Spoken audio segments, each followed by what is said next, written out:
देखिए जी, analogy test का series चल रहा है, जिसमें अगला हम 2 क्वेश्चन लिए हैं, भविष्यवाणी, भविष्य ना, पछतावा।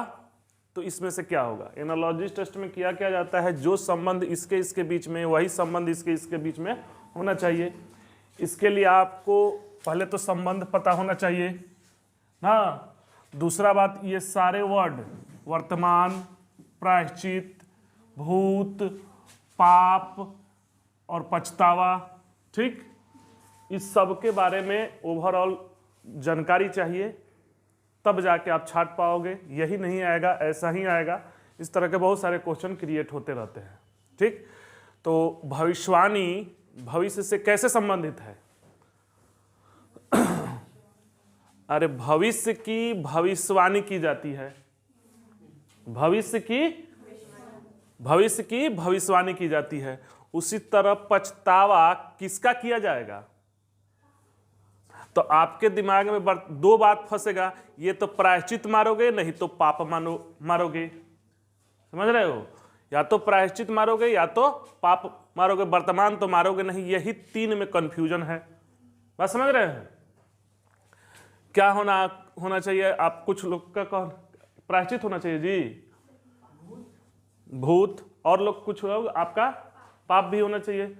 ये कंफ्यूजन है, इसी चीज को समझते हैं, ठीक। पछतावा समझते हैं, पछतावा क्या होता है? पहले इसको समझ लीजिए, तब वो समझ आ जाएगा। वर्तमान तो समझते हैं, इसमें किसी को कोई दिक्कत? वर्तमान में प्रायश्चित समझते हैं। प्रायश्चित क्या होता है? प्रायश्चित नहीं, स्वीकार करना मतलब हम जैसे गलती किए तो गलती करके स्वीकार कर लिए, ये प्रायश्चित है। हाँ, गलती हम किए, गलती कर कर स्वीकारे और उसको ठीक कर रहे हैं। जो हम गलती कर रहे हैं उसको, उसका सजा भी भोग रहे हैं तो भी, चाहे उसको ठीक करने का कोशिश कर रहे हैं तो भी, ये प्रायश्चित है। आप समझ रहे हैं? जैसे हमसे कोई गलती हो गया, उसको हम ठीक करने का पछता रहे हैं और उसको ठीक करने का कोशिश कर रहे हैं, चाहे उसकी सजा भी भोग रहे हैं, वो है प्रायश्चित, ठीक। चाहे ऐसा कोई काम कर रहे हैं जिससे वो चीज खत्म हो जाए। आप सुने होंगे कि पाप हो गया तो प्रायश्चित कीजिए, प्रायश्चित कीजिए, तो बहुत सारा विधान है उसके लिए कि ये कीजिए वो कीजिए। अब तो समझ में आ रहा है ना? प्रायश्चित मतलब एक्सेप्ट कर लेना, प्रायश्चित नहीं है। आप गिल्टी हो, एक्सेप्ट किए हो तो प्रायश्चित नहीं है। उसके एवज में जो कुछ किया कहा जाए आपसे वो करने के लिए, वो ही है प्रायश्चित। क्लियर है? प्रायश्चित। भूत तो आप समझ रहे, भूत मतलब पास्ट, मतलब पास्ट जो बीत गया है। अब पाप, पाप समझते हो क्या होता है? 2 चीज आता है, आप बार बार कंफ्यूज कर जाओगे। पाप कहने का अर्थ ये हुआ ना, पाप यानी सीन, एक होता है अपराध। बात समझ रहे हो? क्या होता है? एक अपराध। अंतर पता है अपराध में और पाप में? ये है सीन, ये है क्राइम। समझ रहे हैं? आप आगे भी सुनिएगा, आगे बता देंगे। गैर कानूनी सुने होंगे ना, गैर कानूनी भी सुने होंगे। तो अभी इसमें 2 बताइए, पाप और अपराध में क्या अंतर है?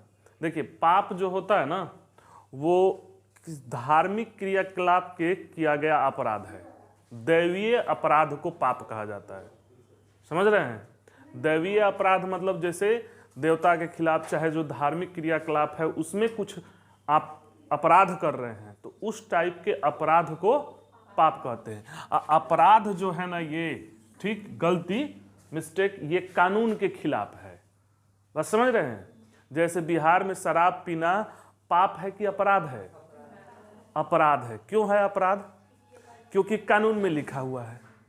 बात समझ रहे हैं? वही यूपी में जाकर पियोगे, अपराध नहीं है। बात समझ रहे हैं? तो पाप अपराध में अंतर समझ गए? ये दैवीय चीज के खिलाफ यानी धार्मिक खिलाफ किया गया अपराध को पाप बोलते हैं। क्लियर है? इसका इंग्लिश होता है सीन, इसका होता है क्राइम, ठीक। अब एक और बात थोड़ा सा ध्यान दीजिएगा, अगर मान लीजिए आप हमारा मर्डर कर दीजिए, ठीक, तो आप ये अपराध किसके खिलाफ आया? मतलब आप ये अपराध जो किए हमारा मर्डर करके, तो ये मेरे खिलाफ अपराध किए कि कानून के खिलाफ? वो माना जाता है स्टेट के खिलाफ। जैसे भारत के कानून में ना लिखा है जी कि आप किसी का मर्डर नहीं कर सकते हैं। अगर मर्डर किए तो आप समझिए कि आप स्टेट यानी कि भारत के खिलाफ आप अपराध किए हो, भारत सरकार को या भारत को चैलेंज दिए हो मर्डर करके। आप उस व्यक्ति को मारे वो अलग बात है, मगर कानून तो उसका लिखा हुआ है ना जी, उसके किताब में लिखा हुआ है कि आप किसी को नहीं मार सकते। अगर मार रहे हो तो आप सीधा सीधी भारत सरकार को चैलेंज दे रहे हो, समझ रहे हो। तो कि अपराध भी स्टेट के खिलाफ होता है, ना कि जिसको मारा जाए जिसको पीटा जाए उसके खिलाफ अपराध नहीं होता है। क्लियर है। अब सोचो पछतावा, समझ रहे हो। पछतावा मतलब क्या होता है? पछतावा का मतलब ये होता है कि जैसे हमसे कोई गलती हो गया, ठीक, उसको हम बैठकर सोच रहे हैं, उसको पछता रहे हैं, ठीक। अब सोचो क्या होने लगा, ठीक। भविष्य की भविष्यवाणी की जाती है ना, तो पछतावा किसका किया जाएगा? पाप का किया जाएगा कि प्रायश्चित का किया जाएगा कि भूत का किया जाएगा? पाप का नहीं कर सकते, पाप का प्रायश्चित पछतावा नहीं किया जाता है, पाप का दंड होता है, अपराध का भी दंड होता है। बस समझ रहे हो। प्रायश्चित आप कह रहे हो तो ये भविष्य की भविष्यवाणी की जाती है, तो भूत का पछतावा कर सकते हो, जो बातें बीत चुकी हैं। जिस तरह देखो भविष्य है तो भविष्य में भविष्यवाणी कर रहे हो, आगे फोरकास्ट, तो पछतावा करोगे तो भविष्य का पछतावा करोगे आप, कि जो चीजें बीत गई हैं उसका पछतावा करोगे। जिस तरह भविष्यवाणी भविष्य की जाती है, उसी तरह पछतावा आप बीते हुए बात का पछतावा करोगे। बात समझ रहे हो। तो ये मिस्टेक होने की बात नहीं है, पाप नहीं होगा, प्रायश्चित नहीं होगा, क्या?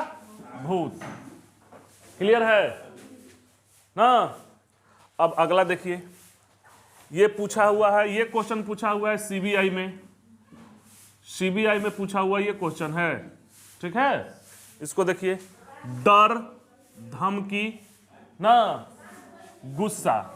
तो डर किससे, धमकी से किस प्रकार रिलेटेड है, उसी प्रकार गुस्सा से क्या रिलेटेड होगा ना। अब वर्ड देखिए, जबरदस्ती, आतंक, भड़काना, बाध्यता। आप इसमें कंफ्यूज करोगे तो कहां करोगे? आतंक में करोगे ना तो भड़काना में। यही दो में कंफ्यूज करोगे। जबरदस्ती भी कर सकते हो, आपके साथ कोई जबरदस्ती करता है तो गुस्सा आएगा कि नहीं, उसे भी कर सकते हो। तो डर धमकी से किस प्रकार रिलेटेड है? डर समझते हो ना, फियर ना। डर मतलब फियर तो समझ ही रहे हो। धमकी एक आता है, धमकी मतलब क्या होता है? थ्रेट, आपको धमकाना। एक दो वर्ड ध्यान देना, यहां से धमकी, धमकी तो समझ रहे हो, और एक आता है चेतावनी। ये दोनों वर्ड में थोड़ा सा क्लियर कर लेना, ठीक। धमकी क्या होता है? थ्रेट मतलब धमका रहा है। चेतावनी मतलब क्या होता है जी? अलर्ट। क्या अंतर है धमकी और चेतावनी में? क्या अंतर है? आप पिक्चर में डायलॉग भी सुने होंगे, कहेगा कि हमको धमका रहे हैं, तो कहेगा कि धमका नहीं रहे हैं, हम आपको चेता रहे हैं, आई वार्न यू। नहीं समझ रहे हैं? तो इसमें क्या अंतर है? सोच कर देखो, सोचे हो कभी? आपको कोई धमकाया है और चेताया है, तो देखो डर धमकी से किस प्रकार रिलेटेड है। सीबीआई में पूछा है, इसी तरह नहीं ना पूछेगा वो। तो कोई आपको धमकी दे रहा है कि चेतावनी दे रहा है, आपको पते नहीं है, तो कैसे समझोगे कि हमको धमका रहा है कि चेतावनी दे रहा है? क्या होता है पिक्चर में? ऐसा कहीं सुने हो कि नहीं है कि धमका रहे हो कि चेता रहे हो? सुने ना, ठीक वही है। देखिए डर तो समझ रहे हो, धमकी कहने का मतलब होता है ना कि कंडीशन दे दे, ठीक। कंडीशन दे दे, जैसे हम आपको धमकाए कि ये करो, नहीं तो हम ये करेंगे, अगर ऐसा आप किए तो हम ये करेंगे, नहीं तो मारेंगे पीटेंगे, अगर ऐसा किए तो ये धमकी है। जैसे नहीं पढ़ोगे तो हम मारेंगे, ठीक, ये धमकी है। समझ रहे हो? इसी को कहें कि हम नहीं पढ़ोगे तो आपका भविष्य बर्बाद हो जाएगा, आप कहीं के लायक नहीं रहोगे, नहीं समझ रहे हो, बहुत दुख होगा, ये आपकी चेतावनी है। समझ रहे हो? मतलब हम आपको भविष्य में जो घटनाएं होने वाली हैं उसके लिए अब ही हम बता दें कि बाबू आप नहीं करोगे तो ये संभावनाएं हैं, वो है चेतावनी। ठीक है कि ये होगा, चाहे कोई भी काम करने के लिए अलर्ट करना। ठीक है, आप देखे होंगे जालियांवाला बाग हत्याकांड में जो मेन एथी था ना कि बिना सचेत किए हुए वो गोली चलाया तो वो जैसे लोग अपने काम में हैं, एक चेतावनी दिया जाता है ना कि रुक जाइए, चाहे हट जाइए, नहीं तो हम गोली फायर कर रहे हैं। बात समझ रहे हैं? ऐसा कुछ नहीं किया था। वो लोग मीटिंग कर रहे थे, जाकर बिना चेताए, बिना चेतावनी का, बात समझ रहे हैं, बिना अलर्ट किए कि हट जाओ नहीं तो हम गोली चला रहे हैं, उसने ओपन फायर किया था। बात समझ रहे हैं? ये बहुत बड़ा मतलब घृणित का अपराध है। समझ रहे हैं? किसी को अलार्म करिए, आप वहां लगाए थे मार्शल लॉ तो अलार्म चेतावनी देना चाहिए। बात समझ रहे हैं? तो चेतावनी समझ रहे हो कि नहीं? क्लियर हो गया चेतावनी? चेतावनी और धमकी। धमकी मतलब होता है कि ये करो नहीं तो हम ये कर देंगे, जबरदस्ती वाला बात, और उसके किया जाए। बात समझ रहे हो? और चेतावनी मतलब जो भविष्य में होने वाली घटनाएं है उसको देती है। ठीक, तो डर और धमकी किस प्रकार रिलेटेड है? डर और धमकी किस प्रकार रिलेटेड है?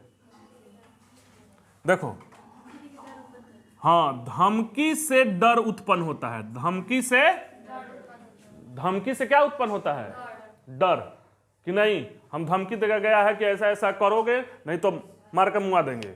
ठीक, तो इसका मतलब वो आपको डर हो जाएगा थोड़ा सा, तो धमकी से डर उत्पन्न होता है। चेतावनी से डर उत्पन्न होता है जी, आप उस पर ज्यादा एक्टिव हो जाओगे, काम करने सजग हो जाओगे, अलर्ट हो जाओगे, उससे डर उत्पन्न नहीं होगा। बात समझ रहे हो? तो धमकी से क्या उत्पन्न होता है? डर। उसी तरह गुस्सा किससे उत्पन्न होता है? जबरदस्ती से, आतंक से, भड़काना से कि बाध्यता से? बात समझ रहे हो? क्या चीज से उत्पन्न होगा जी? क्या चीज से उत्पन्न होगा? भड़काने से। जबरदस्ती से काहे नहीं होगा? आपके साथ कोई जबरदस्ती कर रहा है तो गुस्सा उत्पन्न होगा। एक्चुअल में गुस्सा का जो मूल कारण है ना, मूल कारण वो भड़काना ही है।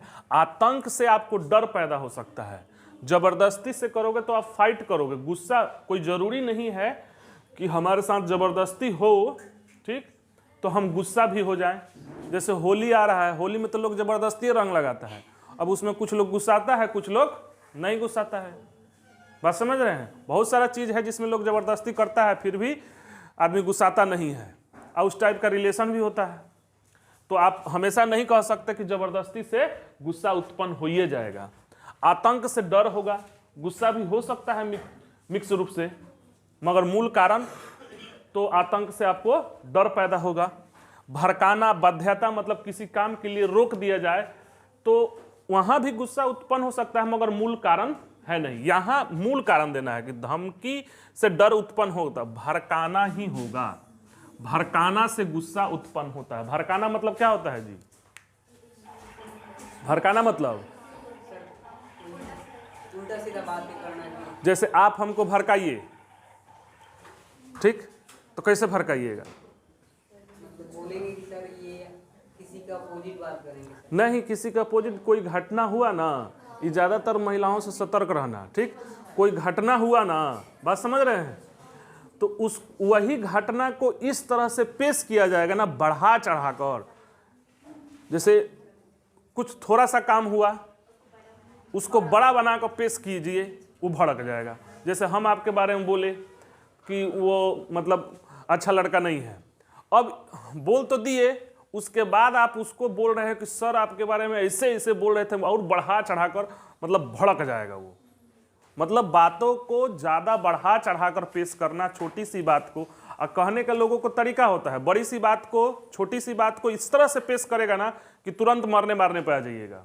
अब बड़ा से बात को कहने के तरीका में इतना आसान शब्दों में किया जाएगा कि गुस्सा आएगा ही नहीं। बात समझ रहे हैं? तो भड़काना का मतलब समझ रहे हो ना, बातों को बढ़ा चढ़ा कर पेश करना, चाहे वो बातें हुई हैं चाहे वो नहीं हुई हैं, मगर इतना ना बढ़ा दिए कि वो गुस्सा में कन्वर्ट हो जाएगा। गुस्सा का मूल कारण है भड़काना, जिस प्रकार धमकी का मूल कारण है डर। आतंक नहीं होगा, जबरदस्ती नहीं होगा, बात समझ रहे हैं।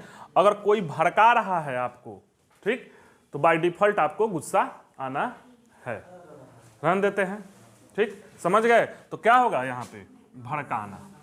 कोई दिक्कत किसी को?